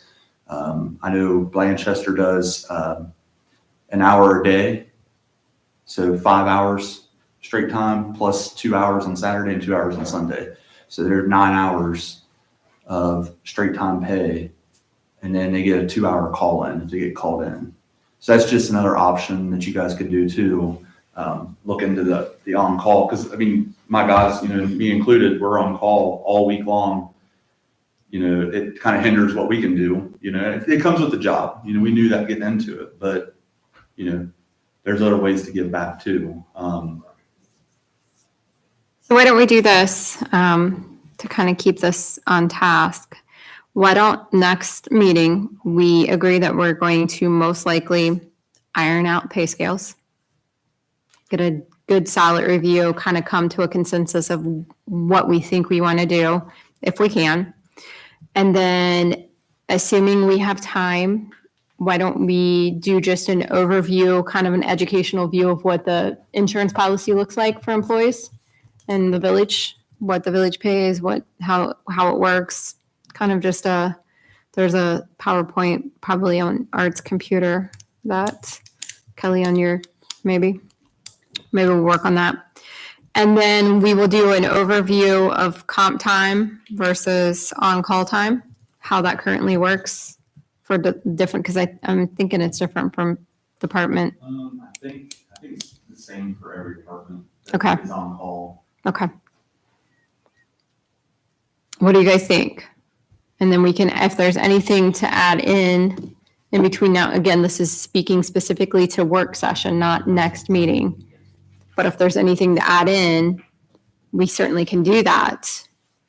Well, and we also are going to have the basketball court. We'll have to make a decision on the basketball court, how we want to move forward, which then would have to go to regular council, right? Yeah. I thought we were having that by the 23rd. Oh, you're right. I apologize. that's all right. Yeah, thank you. Thank you. That's, public comment is over, but thank you. So your basketball court is next council meeting. Yes. Pay scale is next work session, correct? Right. Okay. Yes. And then, assuming that you bring in some quotes, you can look at all of them and analyze them. And then if for any reason you don't have the quotes, you can either bump it or you can just review the ones you do have. So that's what I wrote down. And I'll have something prepared, a motion or something to adopt those, whichever one they want. What was that speaking to? This is all on the basketball. Bank, to hit on that real quick, do you remember the date that you were trying to do the event at the park? Were you trying to get? I didn't have one in mind. I just, once we got it done, I figured we'd plan. No, like a sporting, we were gonna kind of open it up and have a bunch of stuff out there. Fun day or something. Yeah, something like that. Balloon toss. Maybe. Okay. Will we have, can we get the pay scale from the OML and the other things emailed to us ahead of time? Okay. And one other quick thing, you said that you could tell me about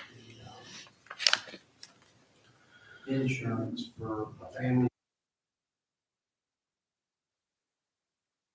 So the village pay, am I understand that right? So the village pays for all of that through the employment agreement? And is that the whole family plan too? So if like, say we hire somebody with 4 children, just for example, or 1.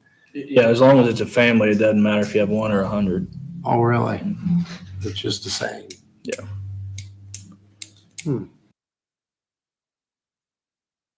Good discount. All right, I'm gonna review this, guys, so keep me on task here, because I wanna make sure we have everything correct.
Maybe look at the total days off, as far as just to kind of get everybody educated on that as well, because I kind of had that written down, because I know the fire and EMS and police is completely different. I didn't understand that's how that was at first, so that probably wouldn't hurt for everybody to get educated on that.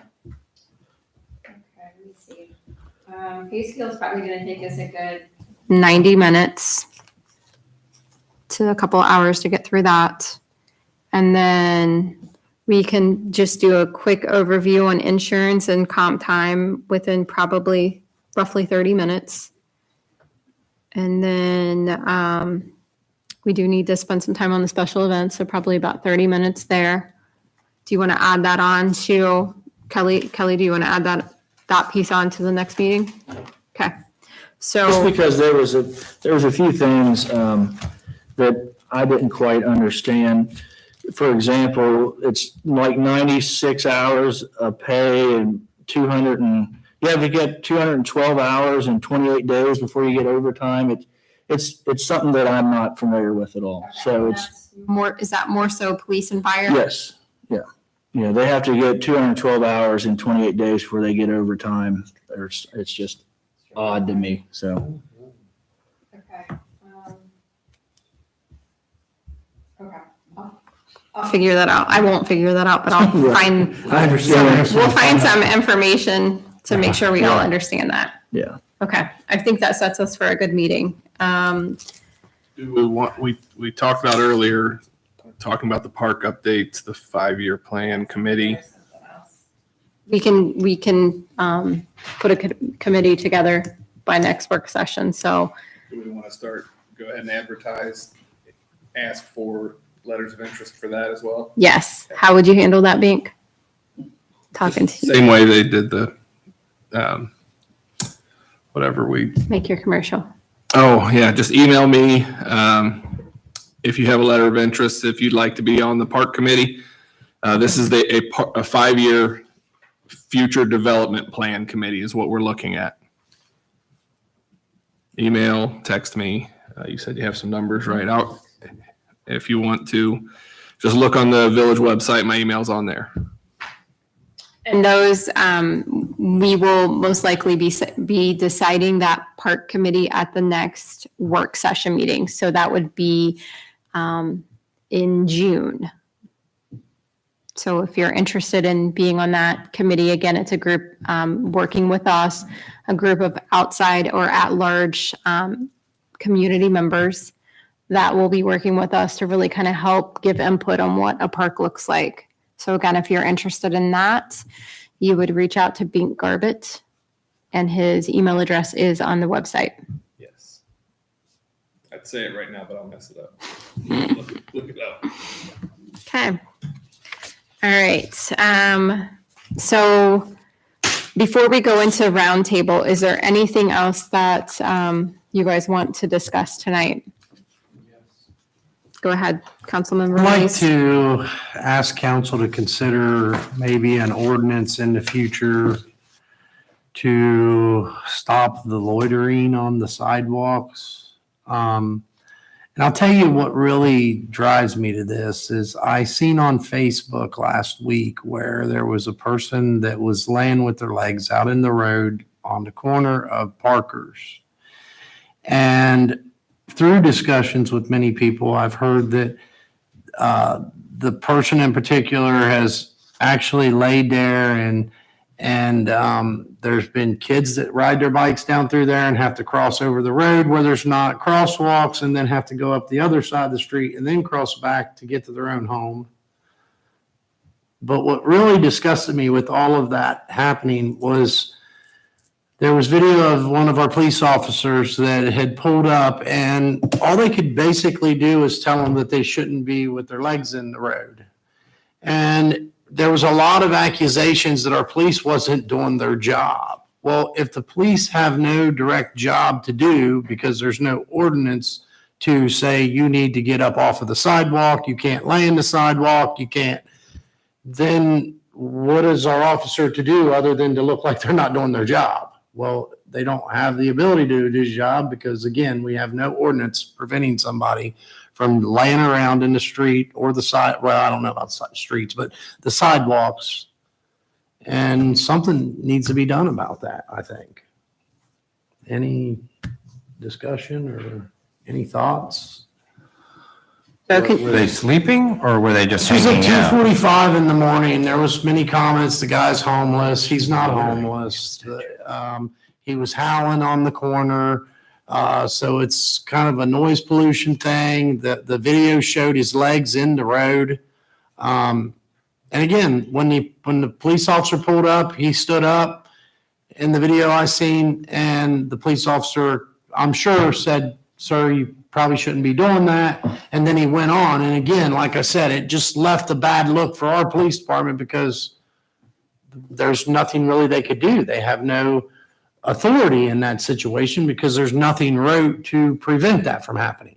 Now, obviously, if we're having a parade, we don't want people getting arrested, or not necessarily arrested, but told to remove themselves because everybody parks their butts on the sidewalks for fairs, or for parades rather.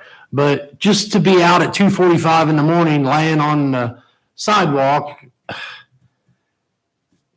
think it could prevent a lot of problems. Even if there's people that's sitting there on heroin knocked out or whatever, they should be able to come up and say, "What's going on with you? Why are you here?" There's an ordinance that says you can't just lay here on the sidewalk. What can we do? I can't speak to the specific circumstances, but what I will tell you is we have a loitering ordinance that says you can't loiter.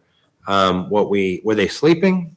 I don't know. It looked like they were, He but was yelling and singing on the corner. okay. So you've seen the whole video. I watched it, yeah. Well, if you want us to look at it, we can do that. What I will tell you is we have a loitering statute. If they're just standing on the corner. But that's not what they were doing. They had their legs over the sidewalk in the road to where if somebody come by there, God forbid, some young kid, and ran over them, they would have to live with that the rest of their life. And I wouldn't want, or anything. Why don't we reach out to the chief since he's not here tonight for the work session, and maybe we'll report back to you. Is that okay? Okay. I'll see if there's some circumstances that maybe we could talk to the officers about, so that if that won't occur again. You want to do that? Sure. I mean, I've talked to Assistant Chief Enlow in regards to that, and it's, I mean, basically they're doing what they can do within the law, and they're trying to work with also the mental health agencies. I've talked to the counselor over the person. It's almost a disconnect. It's not us not doing our jobs. It's Well, and a that's what it disconnect looked in the like, though, system. that they I weren't know, doing but nothing, and that was kind of why that's the I brought that unfortunate. here. I feel sorry for the guy, but at the same time, to get too specific, to not get too specific, if you don't follow through with the program, then the program ain't going to help you. Yeah. And Make a referral for someone for that, but I mean, you can't force them. I'm happy to, like I said, it sounds like Assistant Chief Enlow has been made aware of it, but I'll certainly revisit it with them as well and see if we can come up with something creative. All right. Other things that we need to discuss tonight during our work session? All right. If not, let's go around and do roundtable. I'll start to my left. Amber, I have nothing to say. Bink. Nothing tonight. All right. Kelly Campbell. Just one quick thing. I saw it when I was getting gas the other day, and I'm not sure if it's on our right of way, but the Shell station, I know we've talked about the bushes and all that, but there's a massive hole in the concrete roadway, I guess you would call it. It's really deep and really dangerous. So we might check and see if that's on our right of way and throw some patch in it. Yeah. Like if you're entering into the gas station itself, the furthest east entrance into the front pump there. That's all I have. Okay. I just want to tell you guys, thanks again for coming in. It takes a lot of guts to come in and to say what you feel, especially the people that's voting on the way things go. And really appreciate what you guys do for our community. That's it. I think this was a pretty productive work session. At least we've ironed out kind of our lay of the land and how we're going to move Forward on some of these topics. I think that's probably, as we grow into these meetings and kind of grow away from the committees, I think that's the most important step, is that we're outlining what our steps are in the process and things aren't sitting idle. I think, when turmoil happens or things happen as it has over the last year, things kind of sit idle and you kind of get to the point where maybe things aren't necessarily getting done in a timely order. So by doing this, I think that's kind of the first and foremost goal, is to make sure that we're moving forward at all times. So I appreciate your guys' teamwork, if you will, tonight, and working together and kind of outlining those steps and getting some things accomplished. So I appreciate that. With that said, in your packet, you do have a copy of the payment register. It looks pretty short, probably because we just had a meeting a couple of weeks ago. But take a look at that. If there are any questions, please direct those questions to Greg, as he's certainly the expert on that and can answer any questions that you have. And then our next regular meeting, again, it's a regular meeting. These time adjustments we're going to have to get used to this, but our regular meetings start at 7:00. That is where we will do most of our business and passing of ordinances and things that we discuss within the work session. That one is on May 23rd, and that's at 7 p.m. here in the council chambers. The following meeting after that, the first one that would be in June, that would then be our work session, and work sessions start at 6 p.m. Remember, the work sessions replace mostly the council or the committee meetings. So, and that's where we'll really do these open discussions with the team here. All right. Kelly Jones, anything to report for council?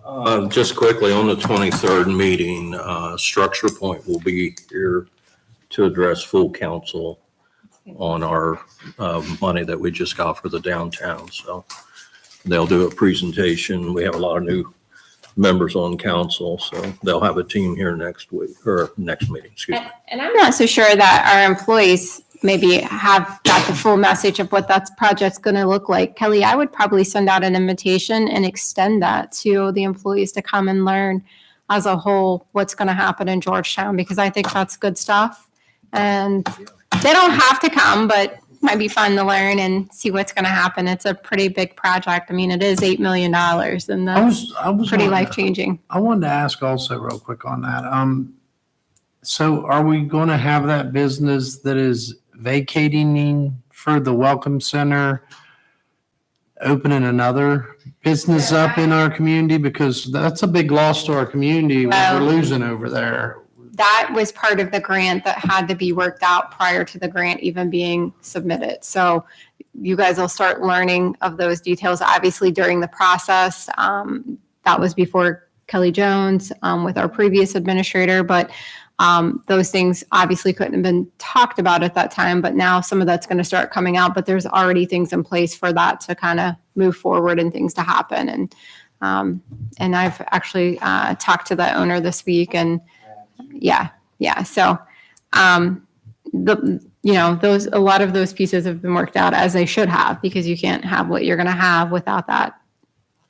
Loss though for us as great as the center is and the grants coming through, it just will be a great loss. Cause find a place to get a tire repaired on a tractor And hopefully that's, part of his future and what he's thinking moving forward. So, probably should be thinking. I'm certain he is. And I think we'll see that come back. But yeah, so next meeting, that was important to note, Kelly, that we will have American Structure Point here. They are going to be itemizing the grant that we were just awarded. The plans will be looking at what's going to be happening within our downtown district.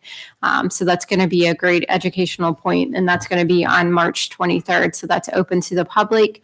I don't know if we get a lot of interest, we might have to move upstairs. So, if a lot of our employees want to come, we might have to move upstairs. What was the time on that?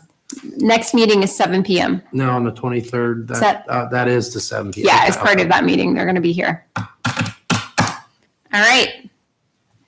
Anything else? If not, I will entertain a motion to adjourn. Councilmember Mays has made a motion. Is there a second? I'll second that. How about roll call? Councilmember Campbell? Yes. Councilmember Fletcher? Yes. Councilmember Garbett? Yes. Councilmember Mays? Motion passes. Meeting is adjourned. Thank you, guys. On these permits, did you know how to